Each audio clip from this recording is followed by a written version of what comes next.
नमस्कार 99 न्यूज़ के prime time के बुलेटिन में आपका स्वागत है। मैं हूं तबरेज अनवर। झारखंड आंदोलनकारी विनोद बिहारी महतो के पुश्तैनी जमीन का विवाद अब धनबाद पुलिस से उठकर मंत्रालय तक पहुंच गया है।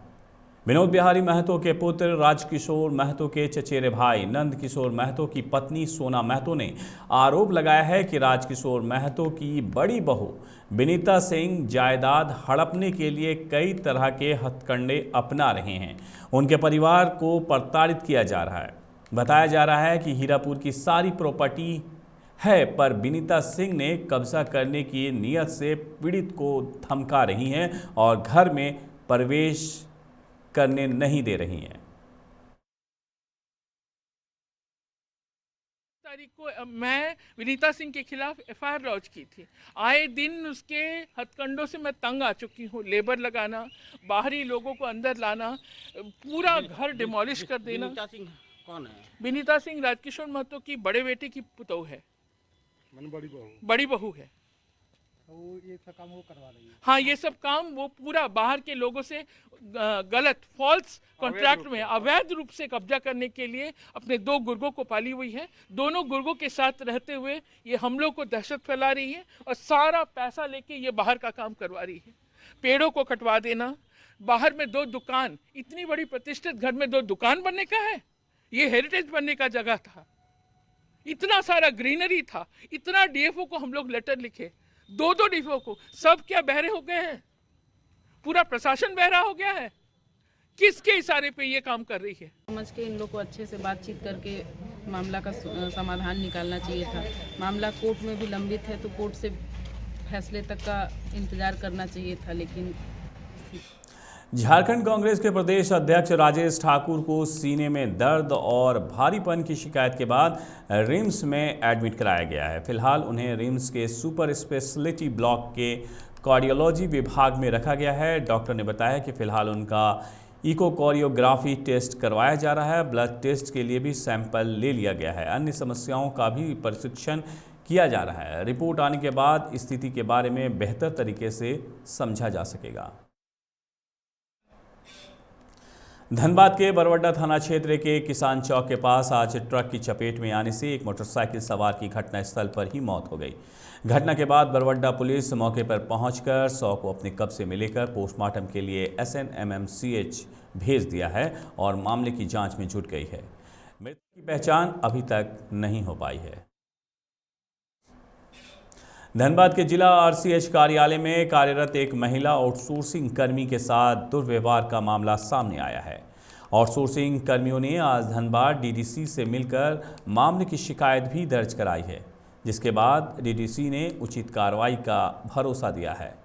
पीड़िता ने बताया है कि वो RCH कार्यालय में काम करती है, जहां RCH कार्यालय की क्लर्क उषा देवी उनके साथ अक्सर दुर्व्यवहार करती है, लेकिन आज उन्होंने बहुत ही बुरी तरह से सबके सामने मेरे साथ दुर्व्यवहार किया।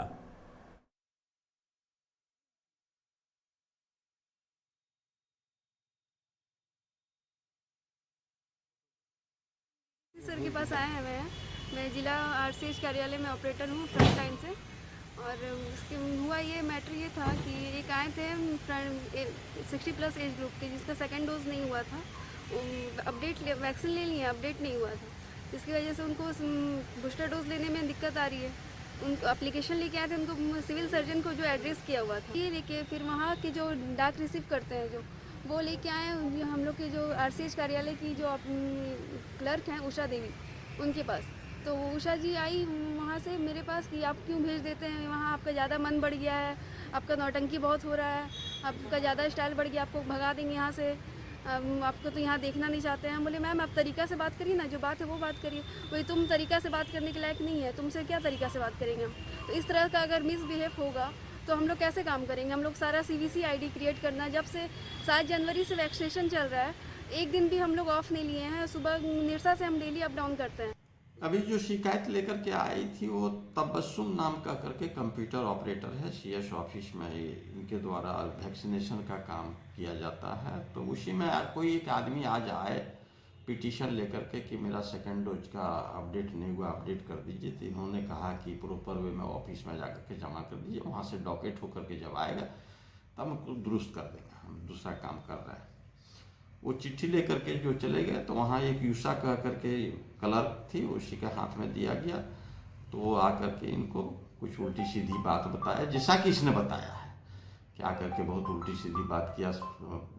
जितने भी पब्लिक वहाँ थे सबके सामने मुझको जलील किया गया है, इसी कह करके उसने अपनी शिकायत किया है। क्या हकीकत है नहीं हकीकत। धनबाद और बोकारो जिले में भोजपुरी, मगही और अंगिका को क्षेत्रीय भाषा में शामिल किए जाने के विरोध में झारखंडी भाषा बचाओ संघर्ष समिति के तत्वाधान में बाघमारा के शक्ति चौक पर पुतला दहन किया गया। इस दौरान सीएम हेमंत सोरेन, बाघमारा विधायक ढुल्लू महतो और टुंडी विधायक मथुरा महतो, झरिया विधायक पूर्णिमा नीरज सिंह, धनबाद विधायक राज सिन्हा और निरसा विधायक अपर्णा सेन गुप्ता का पुतला दहन किया गया। आंदोलनकारियों की माने तो इन तीनों भाषाओं को झारखंड की क्षेत्रीय भाषा में शामिल करने का सीधा असर झारखंड के युवा, छात्रों और बेरोजगारों पर दिखेगा, इसलिए इसे वापस लिया जाए। झारखंड सरकार की ओर से जो है झारखंड में क्षेत्रीय भाषा के रूप में भोजपुरी, मगही और अंगिका को लागू किया गया है, जो ये किसी तरह से माने गलत है। भोजपुर के रहने वाले लोगों के लिए भोजपुरी भाषा है, अंग की जगह अंगिका जो है वो अंगद के लिए है, और आपका जो है आपका मगही जो मगध क्षेत्र में रहते हैं वो मगही भाषा उस क्षेत्र के लिए है। फिर झारखंड में वो भाषा लागू करके यहाँ के जो छात्रों का, यहाँ के जो बेरोजगारों का अधिकार छीनने का जो प्रयास किया जा रहा है, इसके लिए आज हम लोग झारखंड सरकार के मुख्यमंत्री और धनबाद जिला के 5 हम लोग विधायक का हम लोग पुतला दहन का कार्यक्रम किए। कतरास के मां लिलोरी मंदिर परिसर में नगर निगम की ओर से करोड़ों की लागत से बनाए जा रहे पथ का आज धनबाद नगर आयुक्त सत्येंद्र कुमार ने निरीक्षण किया, जहां पथ निर्माण कार्य को देखकर वो भड़क गए और सुपरवाइजर और संवेदक को कड़ी फटकार भी लगाई। नगर आयुक्त की माने तो सड़क का निर्माण घटिया तरीके से किया गया है। उन्होंने सड़क को तोड़कर फिर से निर्माण करने का आदेश दिया है, जिसके बाद संवेदक ने फिर से सड़क निर्माण कार्य शुरू किया। इस दौरान नगर आयुक्त ने कतरास से मुक्तिधाम और पार्क का भी निरीक्षण किए कर कई आवश्यक दिशा निर्देश दिए। गया है, काफ़ी घटिया किया गया है, उसको तोड़ा जा रहा है, उसे तोड़ने के बाद पुनः निर्माण कराया। सर मुक्तिधाम में भी पहुंचे थे, मुक्तिधाम का कार्यक्रम काम मोटा मोटी ठीक है। घास उसको लेकर कुछ घास यहाँ का ठीक है, यहाँ का घास ठीक। पार्क में थोड़ा घास खराब है, नया घास। सर रोड का क्या होगा उसमें, जो रोड बना है जो उखड़ रहा है उस रोड ना, उसको नया निर्माण पुनः। धनबाद मंडल कारा की सुरक्षा की जिम्मेदारी अब झारखंड आर्म्ड पुलिस यानी जैप के जवानों के कंधों पर होगी, जो 3 पालियों में बारी बारी से जेल की सुरक्षा व्यवस्था को चाक चौबंद बनाए रखेंगे। इस आशय का निर्णय उपायुक्त के निर्देश पर आयोजित जेल सुरक्षा कमेटी की स्थानीय इकाई की बैठक में लिया गया। इस बैठक की अध्यक्षता धनबाद सदर के अनुमंडल पदाधिकारी प्रेम कुमार तिवारी ने किया, जबकि सहायक पुलिस अधीक्षक मनोज स्वर्गीयार, अपराध अनुसंधान विभाग के पुलिस उपाधीक्षक संगमान तमांग, जेल अधीक्षक अश्वनी तिवारी, जेलन अजय कुमार और सदर थाना के थाना प्रभारी विनय कुमार कमेटी के सदस्य के तौर पर शामिल हुए। धनबाद में 158 नए कोरोना संक्रमित मिले हैं, वहीं 138 मरीज ठीक भी हुए हैं। धनबाद शहर के विभिन्न इलाकों में संक्रमितों की संख्या 105 रही, वहीं झरिया में 22, निरसा में 8, गोंडा वधपुर में 2, बलियापुर में 1 और बाघमारा में 3 केस सामने आए। हीरापुर, बैंक मोड़, सरायढेला, भूली, वासेपुर और मनईटांड इलाके में काफ़ी संख्या में पॉजिटिव मिल रहे हैं। इन इलाकों में बाजार होने से संक्रमण फैल रहा है। बंगाल से आने वाले 7 लोगों में भी संक्रमण पाया गया। सभी को कोविड सेंटर में भर्ती कराया गया। धनबाद के हिल कॉलोनी स्थित ECRKU शाखा कार्यालय में आज स्वामी विवेकानंद की जयंती पर राष्ट्रीय युवा दिवस का आयोजन किया गया, जहां स्वामी विवेकानंद की तस्वीर पर माल्यार्पण कर श्रद्धांजलि अर्पित की गई। वहीं वक्ताओं ने स्वामी विवेकानंद के कार्यों और योगदान पर व्याख्यान दिया। इसके अलावा धनबाद मंडल के निंद्रा रेलवे हॉल्ट के नज़दीक कल मारे गए 3 रेल कर्मियों को भी श्रद्धांजलि दी गई, जिसके बाद सभी रेल कर्मचारियों ने रेलवे स्टेशन यात्रियों के बीच फेस मास्क और हैंड सैनिटाइजर का वितरण किया।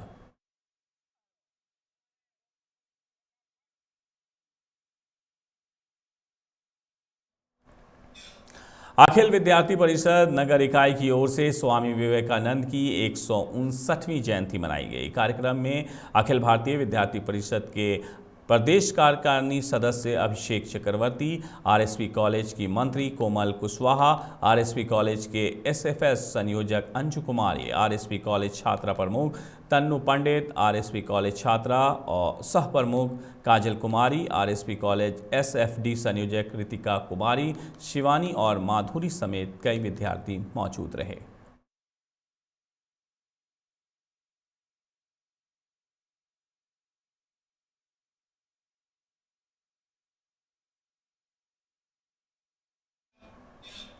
स्वामी विवेकानंद के जन्मदिन पर सिंदरी के युवा सुशांत महतो ने अपने मित्रों के साथ स्वामी विवेकानंद का जन्मदिन का एक अलग अंदाज में मनाया। उन्होंने कुछ बेहतर करने के उद्देश्य से सिंदरी क्षेत्र के गरीब बच्चों को रेस्टोरेंट में उनके मनपसंद का खाना खिलाया। अपने मनपसंद का खाना खा के बच्चे काफ़ी खुश दिखे। सुशांत महतो ने कहा है कि जिनके माता पिता 2 वक्त की रोटी के लिए कड़ी मेहनत करने के लिए इस तरह के बच्चों के लिए रेस्टोरेंट एक सपना सा लगता है। इसी उद्देश्य से हम सभी ने इन बच्चों के चेहरे पर मुस्कान लाने के लिए यह प्रयास किया है। मौके पर अविनाश देव, दुलाल महतो, अरशद इमाम उपस्थित रहे। बेरमो के गोमिया पुलिस ने स्वांग न्यू माइंस के पास एक बिना नंबर के 4 पहिया वाहन को संदिग्ध अवस्था में जब्त किया है। पुलिस ने जब वाहन तलाशी ली तो वाहन पर धान से भरी हुई प्लास्टिक की बोरियां दिखाई दी। पुलिस ने जब बोरियां हटाई तो आश्चर्यचकित रह गई। पुलिस ने धान की बोरियों के नीचे कार्टून में भरे हुए विभिन्न ब्रांडों के 1000 से ज़्यादा छोटी बड़ी अवैध शराब की बोतलें वाहन से बरामद की गई। वहीं गोमिया थाना प्रभारी आशीष खाखा ने कहा कि गुप्त सूचना के आधार पर छापेमारी टीम गठित करते हुए पुलिस ने संदिग्ध अवस्था में पिकअप वैन को जब्त किया, जिसमें वाहन में रखे धान की बोरियों के नीचे छिपाकर बिहार ले जा रहे 1000 से ज़्यादा विभिन्न ब्रांडों की छोटी बड़ी बोतलों में भरी हुई अवैध विदेशी शराब को जब्त किया गया है।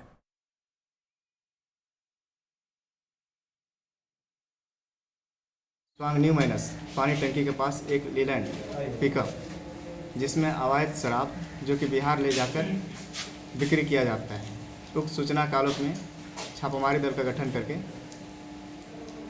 एवं रात्रि गश्ती के पदाधिकारी को सहयोग में लेकर छापामारी की गई।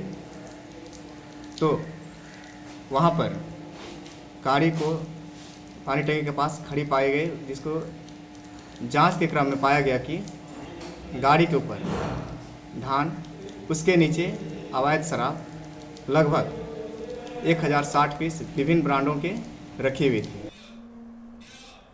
बागमारा के BCCL Warora area 1 Phularitand colliery के बेनी डी इंक्लाइन पर संयुक्त मोर्चा के बैनर तले स्थानीय बीसीसीएल श्रमिकों ने समय पर पे स्लिप नहीं दिए जाने के विरोध में प्रदर्शन किया। इस दौरान प्रबंधन के खिलाफ जमकर नारेबाजी भी की गई। श्रमिकों ने प्रबंधन पर अनियमित वेतन भुगतान करने का आरोप लगाया। श्रमिकों का कहना है कि पे स्लिप नहीं दिए जाने से हम लोगों को कोई भी जानकारी नहीं मिल पाती है कि कौन पैसा कहां कटा। मजदूरों से शिकायत बार बार आती है। प्रत्येक 3 महीना पिछले से हम लोग को क्वार्टरली बोनस का भी स्लिप नहीं मिलता है, उन लोग तनख्वाह का पर्ची मिलता है। हम लोग प्रबंधक के द्वारा बार बार इसको आवाज़ उठाए हैं और पूछे भी, सर हम लोग को पे स्लिप नहीं मिलता है, इनकम टैक्स भी कट रही है और मजदूर बहुत आज दुख में है। प्रोडक्शन करने के लिए रात दिन एक कर रहा है लोग, लेकिन फिर भी उसका वेतन पर्ची कितना इनकम टैक्स कटा, क्या नहीं कटा, कितना पैसा किसका मिला क्या नहीं मिला, किसका यूजी कटा क्या मिला नहीं मिला, उसका कुछ लेखा जोखा नहीं मिला। के बेनीडीपीट में यहाँ पे एकत्रित हुए हैं और हम लोग यहाँ पे एक विरोध प्रदर्शन कर रहे हैं और प्रबंधन को चेता रहे हैं कि यदि 2-3 दिन के अंदर हम लोगों के जो मजदूरों का जो वेतन का पर्ची नहीं मिल रहा है, उसमें छुट्टी का पैसा है, मेरा पेमेंट कितना आया है, मेरा इनकम टैक्स कितना कट रहा है, कोई तरह का जानकारी ये सेब के नाम से, ये प्रबंधन सेब के नाम से ये बरगला रही है 2-3 महीनों से। आखिर हमारा जो मजदूरी है, मजदूरी आखिर सेब सिस्टम चल रहा है तो उसका भी तो एक डाटा बना होगा, तो उस डाटा में इन लोग क्यों नहीं उसको फुलफिल कर रहे हैं। गिरिडीह के निमिया घाट डुगडुगिया में एक यात्री बस अनियंत्रित होकर पलट जाने से दर्जनों यात्री घायल हो गए। गंभीर रूप से घायल यात्री को अस्पताल में भर्ती कराया गया है। बाकी बचे सभी यात्रियों को दूसरे बस से अपने गंतव्य की ओर चला दिया गया।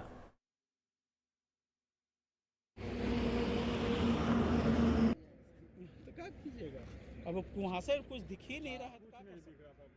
जैसे खलजा होटल पर रुका है, सब वहाँ पे खाना पिया है, खाना खाया, दारू सब पी के वहाँ से निकला है। 12:02 पर पलटी मारा है। कौन कौन शराब पिए हैं?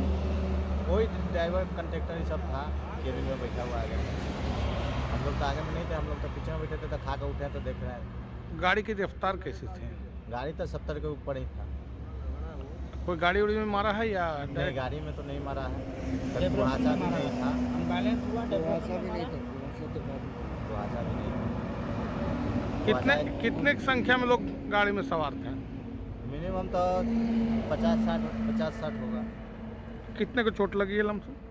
लमसम तो सबके थोड़ा बहुत लगा है, लेकिन 2-3 को ज़्यादा लगा था तो हॉस्पिटल गया। कहाँ से कहाँ जा रहे थे? हाजीपुर से महुआ। कैसे हुई ये घटना, कुछ जानकारी है? वहाँ से आगे गाड़ी। कितने लोग गाड़ी में सवार थे? 20-25। कितने घायल हुए होंगे लोग?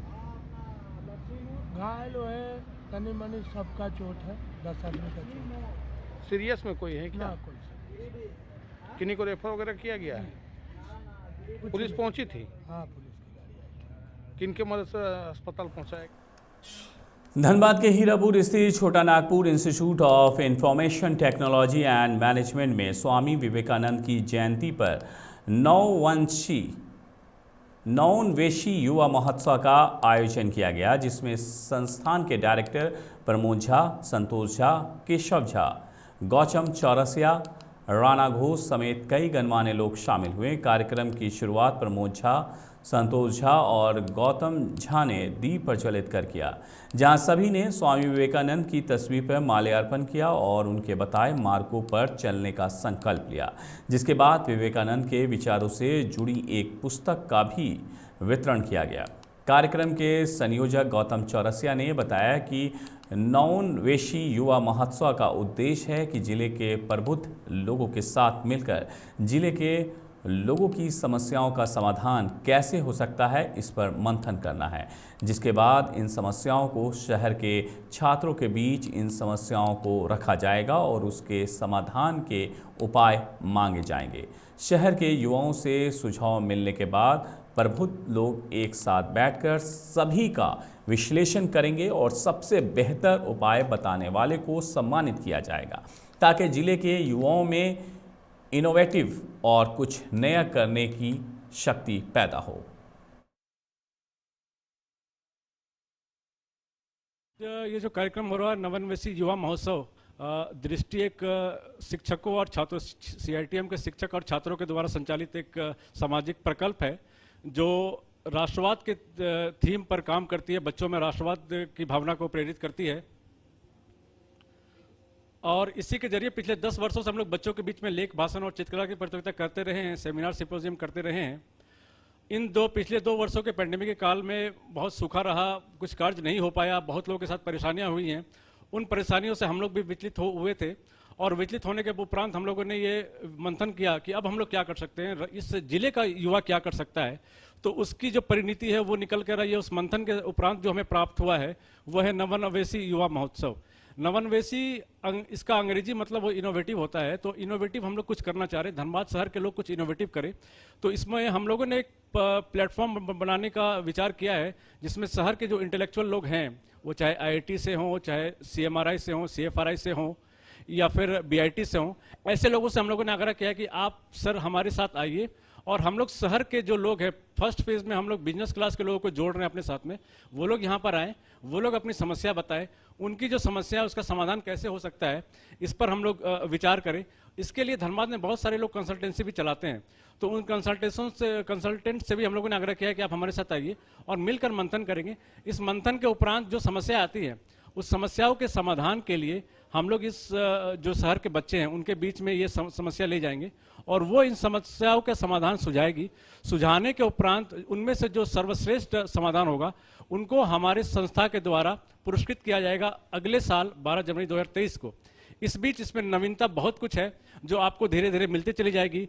हम लोग कोरोना काल को ध्यान में रखते हुए बहुत संक्षिप्त सा कार्यक्रम रखा है। हमारा कार्यक्रम बड़ा विस्तृत होना था और हम लोग इसको लेकर एक विस्तृत योजना तैयार कर चुके हैं जो कि ऑफलाइन मोड में था, परंतु हम लोगों ने एक प्लान बी भी तैयार किया है जिसमें कि हम लोग ऑनलाइन मोड में काम करेंगे। तो आगे जो हम लोग साल भर है सेमिनार, सिम्पोजियम, ऑनलाइन मीट, ये जितने शहर के इंटेलेक्चुअल्स हैं इनके साथ करें।